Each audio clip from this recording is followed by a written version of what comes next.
A well-known figure in the world of business once said, the purpose of a business is to create and keep a customer. I know, sounds pretty groundbreaking, doesn't it? But the key word there is keep. We want to retain customers because it's 5 times cheaper to retain a customer than it is to go out and get one. So the purpose of business is to create and keep customers. That means your business's driving force should be to satisfy a customer's wants and needs and making the customer the cornerstone of the business. Profit is not the purpose, but it's rather a necessary outcome and a test of the business's validity, achieved by providing value that leads to satisfied customers. And satisfied customers create a harmonious cycle. It creates a virtuous cycle. You have people that deliver good service. So you've got the people on the ground upholding the service and delivering good work. And then you get happy customers that are happy to pay more because they're getting a good service and they're satisfied, and they're happy to refer friends and family because, as we know, a referral is a big ask. They're taking on risk by referring you to other people because what if their friend or family member has a bad experience with you? Then that looks bad on them. So for them to pay more and be happy to pay more for your service, and then recommend other people go and pay more to use you as well, that is only the action and that is only the behavior of a satisfied customer. And you can see how it creates that virtuous cycle where you get good staff that deliver good work and you get happy customers that refer more customers to you. And because you have this virtuous cycle, you keep more people, you make more money, and everyone's happy. I much prefer that to the inverse of having the vicious cycle of a business model where you have cheap labor that deliver cheap work and you have customers that have champagne expectations on a beer budget. I got that from Mrs. Muscle. That's one of her sayings. And because of that, no one's ever happy. You never make any money and you end up burning out and you hate your business. So let's not do that. But the reason I talk about that is because the topic of today's episode is all about surveying your clients. It's all about getting in touch and keeping your finger on the pulse of your customer base and really getting a deeper understanding of what's actually happening. This is so much more important as well if you have a team of staff, because that means there's now another degree of separation between you and what's going on the ground. So you need to, like I said, keep your finger on the pulse of the service that is being delivered. But equally as important, if you are a solo operator, if you're an owner operator and you're doing all the cleans and you don't have staff, you don't know what you don't know. And assumptions are the termites of relationships. So if you just go about your day not surveying your clients and not really developing an understanding of how they feel about the service that is being delivered by you, eventually those assumption termites are going to eat away at the relationship, and one day they're just going to walk out the door and you're going to be like, what happened? And it's because you didn't address a concern that they had, and you weren't able to address that concern because you never surveyed them. So I can almost guarantee 90% of you that are listening to this right now, you're not surveying your clients properly. I reckon a lot of people might follow up after the first clean. The customer says they're happy and you're like, okay, cool. And you never ask them anything ever again. You show up, you do the clean, they pay you, you think you're happy, you think they're happy, but there could be little things that arise that you're not going to know about, and it could be something that bothers the customer, and it's never going to come up until it reaches a breaking point, and by then it's just too late.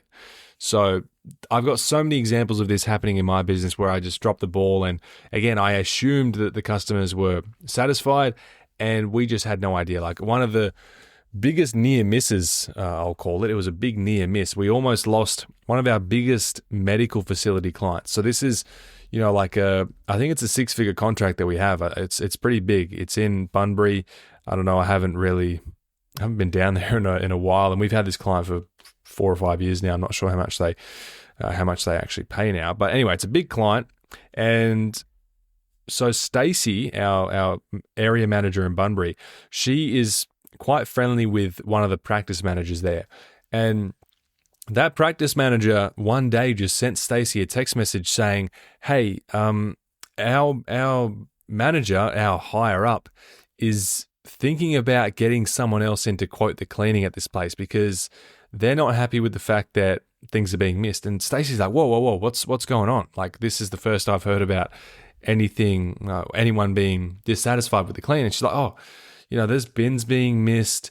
There's skirting boards that aren't being dusted. There's like a couple marks on walls here and there. But the main thing is like bins just aren't being emptied and they're piling up. And there's one office in particular that hasn't been cleaned in like weeks now. And people are getting unhappy about it. And our boss is thinking about switching providers and getting some other quotes.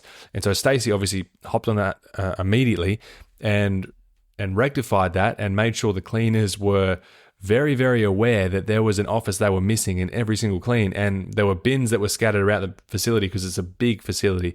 And there were some that they were just missing because they were hidden behind a desk or behind a door or something like that.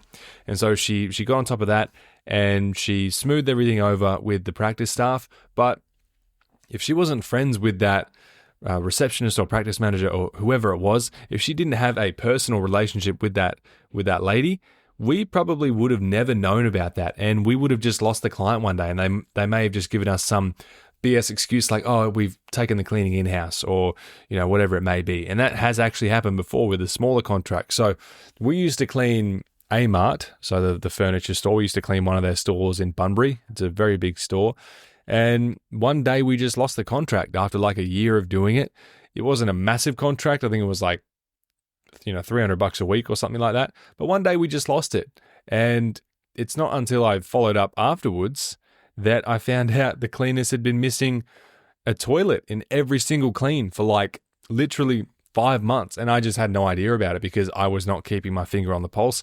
I was not surveying clients as I should have done. And I just wasn't doing my due diligence. So, God knows how many clients I've actually lost over the years just by not following up with them and really having that dialogue with them and giving them mechanisms where they can submit feedback and collecting data from them. I probably lost so many clients and so much money as a result of that. And so lessons like that are the reason why I'm much more in tune with what's going on today, because I don't want to lose more money. That is a very adverse thing that I don't want to happen. So I'm very motivated to not go through that experience again. And I've had a couple of near misses like that always reminded me that I need to keep doing this. And then for whatever reason, I didn't. And then something would happen again. I'm like, oh, I need to start following up with clients. I need to start surveying people. And then we would get into a habit of doing it for a while. And then things would go back to how they were, which was good. And then there would be another issue. And we would, almost lose someone because we just weren't doing our due diligence with collecting feedback and surveying our customer base. So it's very, very important, as you can tell. So learn from my mistakes. Don't do what I did, which is nothing. It's not good enough to just deliver a service and think you're being good enough and just assume that customers are happy. You need to follow up with them regularly. You need to create mechanisms where they can submit feedback, where they can tell you their thoughts. And it needs to be done routinely and in different ways, because there's different ways that people like to communicate. There's some people that are more than happy to tell a cleaner any feedback they have and be honest about it. There's some people that won't want to do that. They'll want to go to management and they don't want the cleaner to know that they've complained because they'll feel bad or, they're a bit shy about it. There's some people that don't want to be known as complainers at all. And so they would prefer if they had an anonymous feedback system where they could submit very vague feedback like, oh, I'm noticing the cleaners are missing grout every time in my shower. And then we can take that, and even though it's anonymous, we can apply that across the board and just tell people like, make sure that this is being done. So we need to create different mechanisms for collecting feedback because people like to communicate differently. And, people are just different. So we need to have different forms of doing the same thing, the same exact thing. It's why we have so many different forms of booking on our website. We've got in-person quotes, we've got online quotes, we've got you can call this phone number, you can text this number.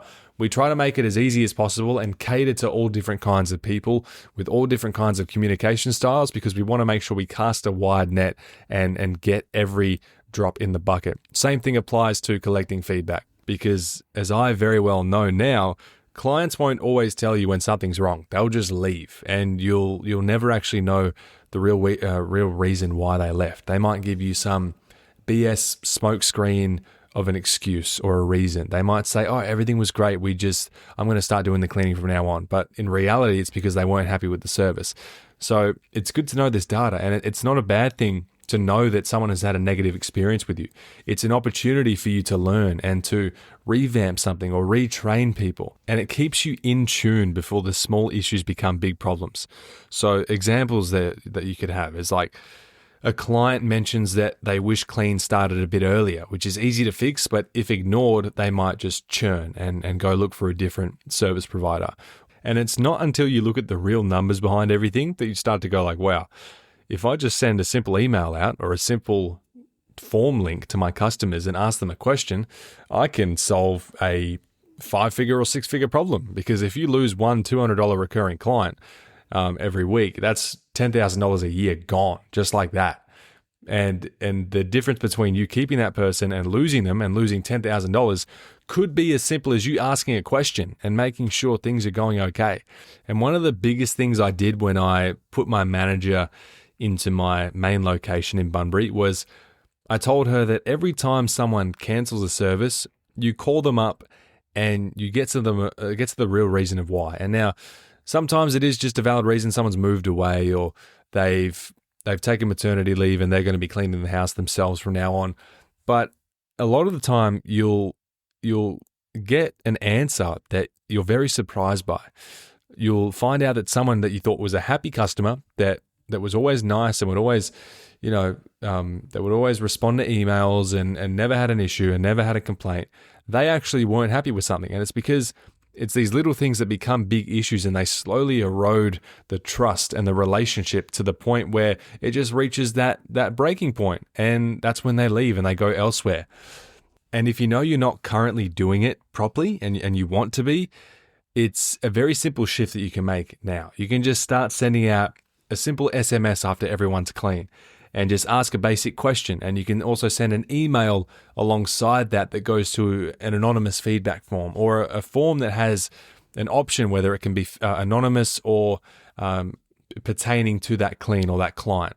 And you can also just send a simple, NPS score and a net promoter score, which is like on a scale of 1 to 10, how likely are you to recommend us? And then if someone, scores you a 5, you might follow up with that person and be like, hey, I was just wondering how everything's going. I just want to check in and touch base and see if you are happy with everything and if there's anything I can assist you with, because, that kind of data leads you to believe that there is something going on. And so you want to dig at that and make sure you get to the root of it before that becomes a bigger problem. So just start planting different seeds and creating little different mechanisms where you can collect data and collect feedback from your customers. And every little bit counts. Like if someone doesn't want to fill out a paragraph long, survey type thing, they might be more inclined to just rate a clean out of 10 or rate your service out of 10 or your communication out of 10 or the cleaner out of 10.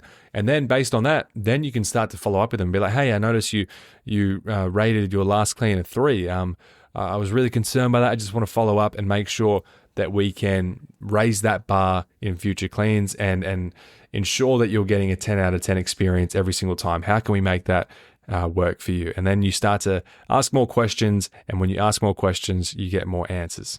And if negative feedback scares you, which I know it can be scary.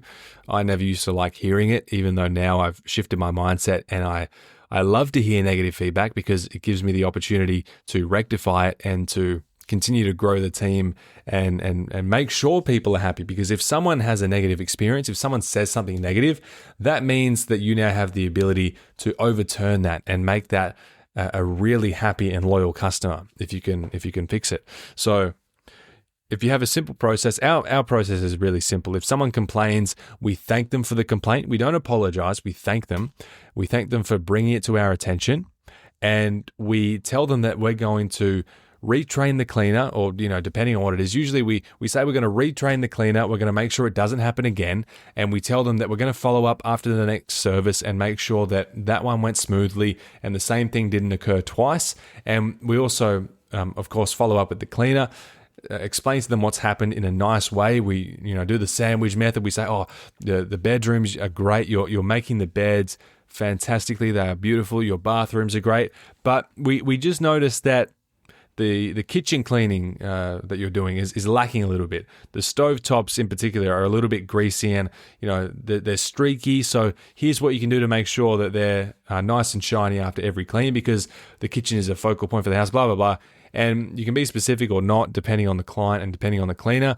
You'll obviously get a better understanding of how your different team members operate and how you should be delivering feedback. But you just, reassure the customer that A, it's not going to happen again. B, that you're going to retrain the cleaner and address things with them in a non-confrontational way, and in a way that's not going to reflect poorly on the customer for bringing a complaint to light.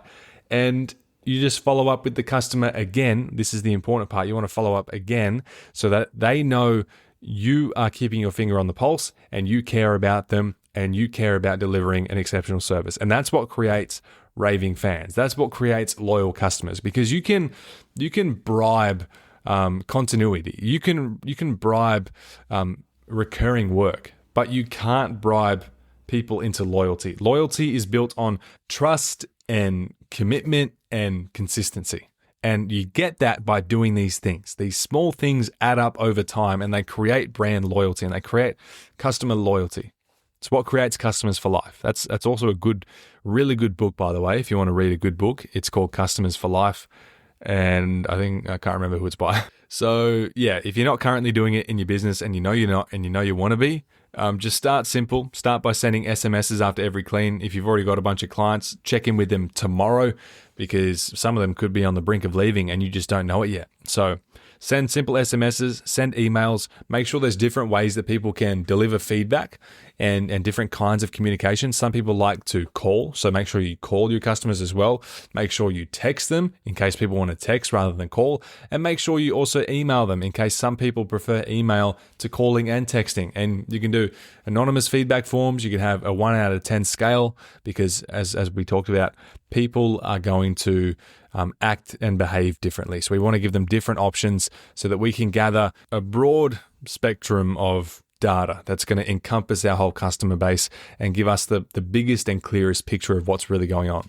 So yeah, you probably hear me talk about keeping my finger on the pulse, how I keep my finger on the pulse of my business while I'm growing it and not running it, and I'm not really in amongst the action anymore. And that's one of the things that I do routinely. I follow up with my customers. I survey my customers. I survey my management, and my management are always talking to people on the ground, talking to the cleaners, and then relaying that information back to me. And I'm always getting reports.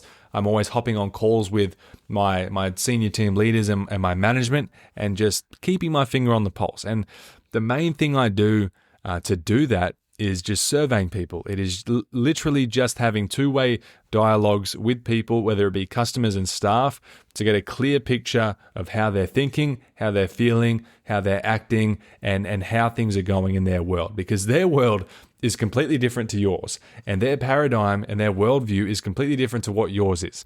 And they've got a very, very different mentality and mindset to you. So you want to get in their heads, and you want to understand what they're thinking before something boils over. And by the time that happens, it's just too late and it's gotten too far away from you to do anything about it. And, you lose an employee, you lose a customer, and that's never fun, because now you need to go and spend 5 times more money to replace them than if you just did the right thing and kept that customer or that employee by surveying them and keeping your finger on the pulse. So that's the message for today. Hope you got something out of that. I know it's simple, but it's the simple things that are real needle movers in business. If you just do the simple stuff and you do it well, you're going to succeed more than the people that try to think outside the box and do a whole bunch of quirky, crazy stuff. I've built my entire business on just doing simple things really well and really consistently. And that's the secret, that there is no secret. So that's one of the biggest things that you can do to build a really loyal customer base that sticks around and doesn't churn. And the same can be said about your employees. If you don't want to churn staff, make sure you follow up with them, make sure you have meetings with them and survey them to figure out what's really going on, because assumption is the termite of relationships. It's going to eat away at trust. It's going to eat away at loyalty. It's going to eat away at people's happiness if you just assume that everything is great inside your little bubble. So that's it. I implore you to do everything I just told you to do. If you listened to this whole episode and then you go about your week and you don't implement anything in your business when you know you should be, you're an idiot and you're not going to go very far. That's the plain, blunt truth. So don't be an idiot like I once was, and I still am, but I'm less of an idiot than I was before. And survey your customers. It's not hard. It's not hard to send them an SMS or an email or just call them up and see how they're doing because the results may shock you. So yeah, simple but effective. And with that being said, the next episode, I'll probably talk a bit about what's going on in my business a little bit. I'll talk about our progress with the virtual reception and how that's going, because I've got a lot of exciting findings I want to share, exciting stuff that's happened. We've been doing a lot of cold outreach. So yeah, I'll probably do an episode about that very soon. That might drop right after this one if I find some time to record it. But yeah, thanks for listening to another episode of Self Made. I really appreciate you volunteering your ears to my voice, to the sound of my vocal cords vibrating and making noises that hopefully make sense and are coherent. So yeah, implement whatever I just said in this episode. I can't remember exactly what I even talked about, but I'm sure it was of some sort of value. So go ahead and do that, and I'll talk to you next time.